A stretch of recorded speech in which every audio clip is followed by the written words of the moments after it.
Yes, Hue Jackson goes from being the head coach of the Browns to being the guest of First Take within a span of 4 days.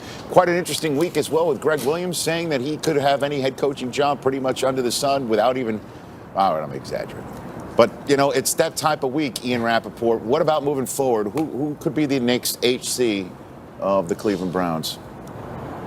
Well, Rich, the Browns and owner Jimmy Haslam have a lot of experience trying to find new head coaches. They've done it several times in the past. Each time they've done it, they've had a search firm. I'd be surprised this year if they did that. Just knowing John Dorsey and talking to people close to him, they think he will handle the search himself and do it very secretly. But as we start to figure out who could be candidates, let me give you some names to consider. One, Patriots offensive coordinator Josh McDaniels. I know that sounds crazy considering he pulled out of the Colts job last year.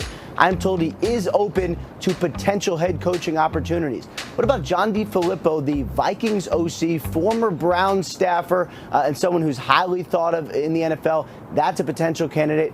Lincoln Riley, Baker Mayfield's former coach at Oklahoma, he's expected to draw interest not just from the Browns, but several teams. I know he is on the NFL radar. And then a little bit of a wild card, Mike McCarthy in Green Bay. If things do not work out with McCarthy and the Packers, I would expect him to get significant interest this offseason. Now let's send it to Tom Pelissero in Cleveland. Ian, the development of Baker Mayfield is a primary focus of the Browns coaching search, and Chiefs players say the number one pick already has put some impressive things on tape. Linebacker Dee Ford told me Baker is very good at making plays outside the pocket. Like any young quarterback, he's still developing inside the pocket, and if he gets too comfortable, he will pick you apart. Interim offensive coordinator Freddie Kitchens has simplified some things for Mayfield this week. Look for him to help out the rookie with different route combinations. Backup quarterback Tyrod Taylor told me Kitchens actually spent time with every position group this week, from the offensive linemen to the receivers, asking what they feel they're good at, making sure everybody is on board with the plan. For more on the Browns and Mayfield, here's Mooch. All right, Tom, thanks a lot. And let's talk about this game, guys, and ready for game day. Presented by Wrangler. Now, listen, Kurt Warner, you know Todd Haley real well, right? Hue Jackson and Todd get fired. How in the world is that going to help the development of the young Baker Mayfield? I don't know how it helps. I mean, as you said, I worked with Todd Haley. We know that Todd Haley has worked with some great quarterbacks, and he's made them better. He's got a plan. He understands it.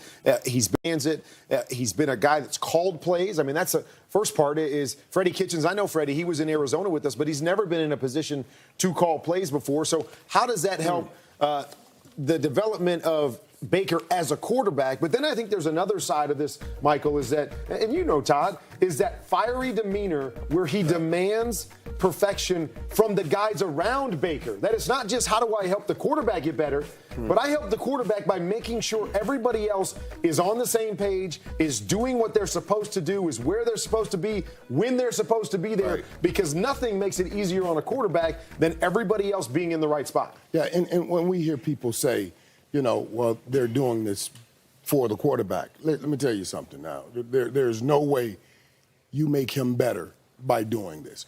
All I could say is there's something that was going on so toxic in the organization that they did not want it going on around that young quarterback. Say what you will, but what I had seen in Cleveland so far was they were really trending up. And they could easily, coach, been 5-3 right now, or maybe even 6-2.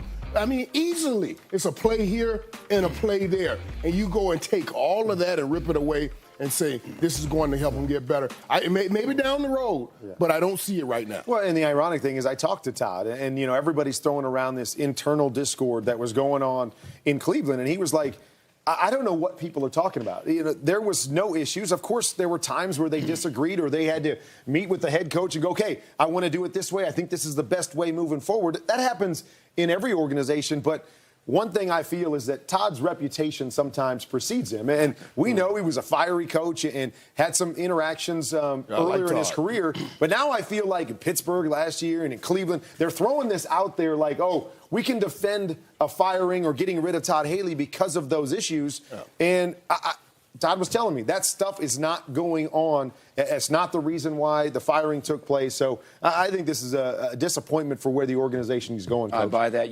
Todd, I know Hue Jackson. He worked for me at Cal. And so this is not going to make anything better. All right, they're going to take a step back.